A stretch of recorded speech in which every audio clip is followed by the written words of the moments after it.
What's going on, guys? Wayne here and welcome to another video, and today we're going to be talking about The Division. The closed beta for The Division has ended, it's done, dusted, kaput, and I thought I'd take this opportunity to give my initial impressions of it, my first impressions of it, what I liked about it, what I disliked about it, and maybe a few things that they could possibly tweak over the next month before the game officially releases on March the 8th. Now, for those of you that don't know, The Division is a brand new IP developed and published by Ubisoft, and it is a third-person survival social MMO, or at its core, it's a third-person looter. It's set in a post-apocalyptic world after a viral outbreak is unleashed on the island of Manhattan. Half the population is dead, and the other half are just trying to survive on minimum food, water, utilities. Gangs have cropped up all over the place trying to take what they want without any questions asked, and then you play as a member of an elite special forces group called The Division, who are brought onto the island of Manhattan to help bring order to the chaos and trying to stop and prevent this city from tearing itself apart. Just to get out of the way, I really enjoyed the beta. I thought it was a lot of fun, and I sunk well over 24 hours into the beta while playing it. Admittedly, you play about the first 2, maybe 3 hours of real content as far as missions go, and then everything else was kind of made up by me and the people that I were playing with. And it's a great opening section to the game. When you start the game off, you spawn at Camp Hudson, and then which acts as like a player social hub, and then you leave the hub and you get your first look at the lower end of Manhattan. Everything's wrecked and it looks highly detailed, it's beautifully designed, and it's what you would expect for a post-apocalyptic Manhattan. You work your way through and then you arrive at what would become your base of operations. And your base of operations is divided into 3 wings. You've got medical, tech, and security. Now, I assume when the game officially launches, when you get to your base, you will be given 3 missions. And you have to complete these 3 missions to get the 3 wings of your base online and operational. In the beta, you only have access to one of those missions, which is for the medical wing. And in that mission, you storm a makeshift hospital out of an old stadium, where you have to rescue a doctor, and it's a really good mission. You really get to grips with the cover-based shooting mechanics and what the AI is like and how aggressive and tough they can be, especially on the harder difficulty. And it ends with a pretty cool boss fight on top of the roof of the building. And the one thing that I noticed the most while playing this mission was how seamless the Division is, or how seamless the beta was. I was standing at the waypoint outside in the open world, and then suddenly the doors of this makeshift hospital blew open and then the mission began. You work your way through it, you finish the mission on the roof, mission complete, and then you're right back into the free roam. There is no loading screens in this game as far as being in the world. In the beta, I think there was only about 4 loading screens in total. You have the loading screen when you obviously boot up the game. There is a small fast travel loading screen which is still tied into your game's map. And then there are 2 loading screens obviously when you die and respawn, and then when you're in the dark zone, the PvP component, when you're heading in and out of a little building called the safe house. But apart from those loading screens, it's seamless. You move in and out of the dark zone seamlessly, walking through doors. You move in and out of the mission seamlessly. And I really enjoyed that. It really keeps you immersed and invested in the environment and in the world you're in.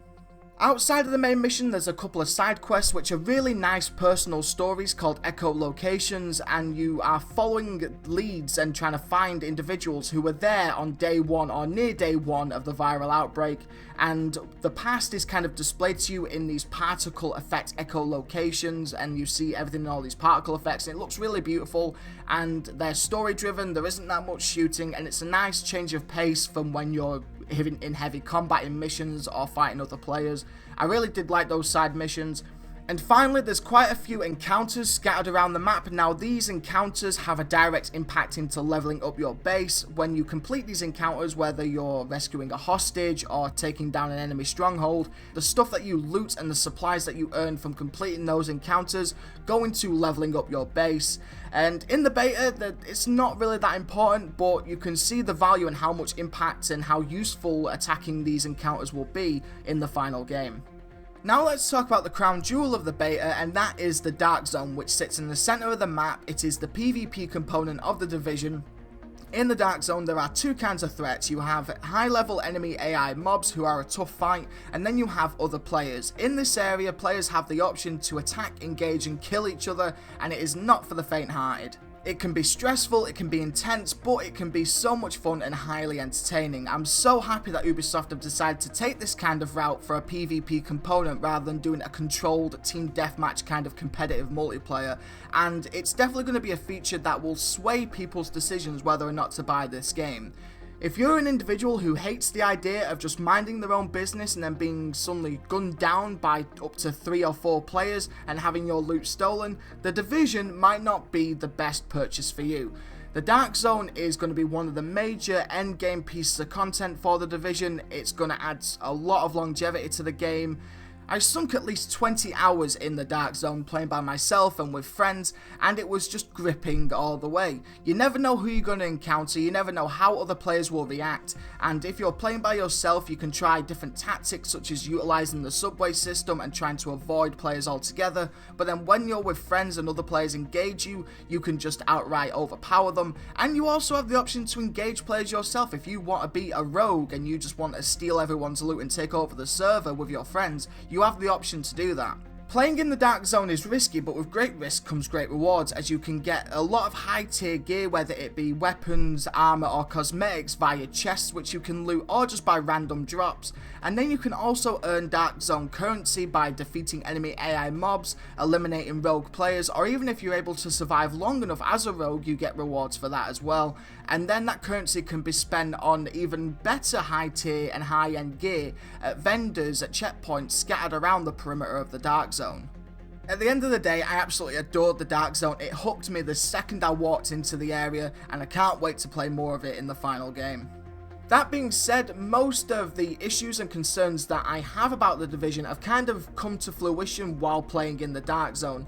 First and foremost, the inability to crouch or go prone. As a player of DayZ, I value the ability to crouch at least to try and avoid detection, and I know The Division is a cover-based shooter, that's the design they've gone for, but in something like the Dark Zone, I personally think something like a crouch system is needed just to add an extra layer, an extra tool to be discreet and try to avoid players, but that's just a personal opinion, a personal preference, nothing to be too concerned about. But most importantly, the biggest issue of the beta by far was of course the invisibility, god mode, glitch exploit, whatever you want to call it. If you've played the beta, you'll probably know full well what I'm on about. It was an exploit where you could go invisible and no other player could see you. You could just walk right up to a player, gun them down, grab their loot, run away without being marked rogue, without being seen, without being caught.